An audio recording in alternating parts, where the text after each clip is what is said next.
Hey, mama. So, over the next few days, we're going to talk about how to stop your self loathing, how to start loving yourself. I'm not talking about vanity and, strutting around thinking you're the best thing to ever grace the planet. That's not what I'm talking about by self love. I'm talking about loving ourselves where we are, loving ourselves today, right now, whether we're at our health goal or whether we're still in the middle of it.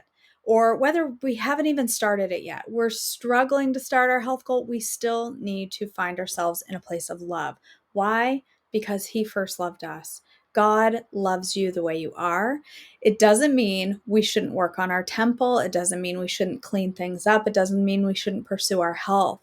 But it does mean we shouldn't walk around hating ourselves and beating ourselves up with negative arrows, fiery arrows that we're constantly shooting at ourselves. So we're going to talk over the next few days about some like the steps to self-love, the steps to not hating yourself. Loving yourself can be magical.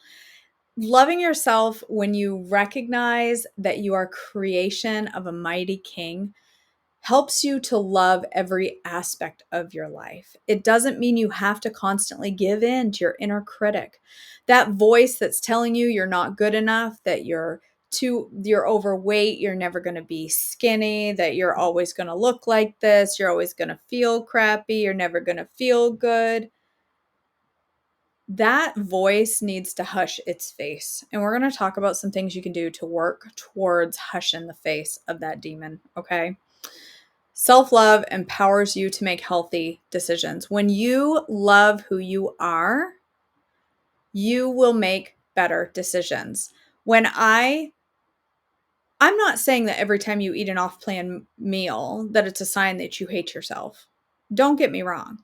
But there are a lot of folks that struggle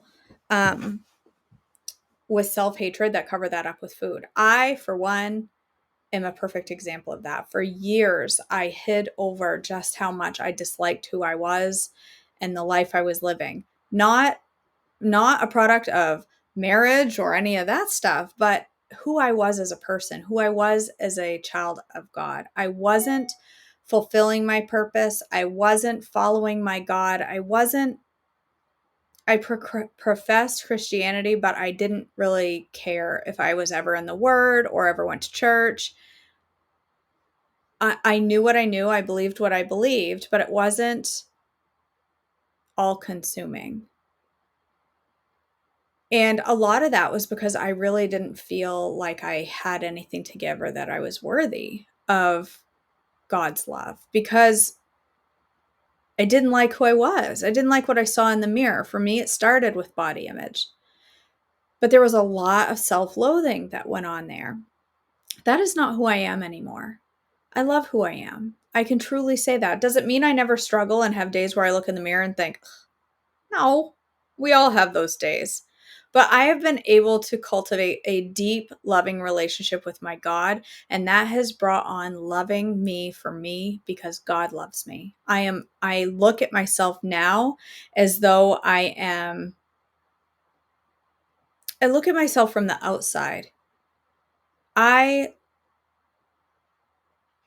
don't always see what God sees, but I always push myself to see what God sees. I embrace myself for who I am. I embrace myself as a daughter of the King. I am loved, I am cherished, and I live like it. So I'm going to talk a few different points about how we can start to work through some of that. What are some small steps you can make? This is not going to solve all your problems in your life. If that is a major struggle for you, self-loathing, I would strongly encourage that you find somebody that you can speak to, a counselor of some sort, a Christian counselor, even better. But these are some small steps that can help pick away at that self-loathing, help you to learn to love yourself for the child of the King that you are. So we'll go more into it over the next few days, and I can't wait to walk that journey with you. Have a great day.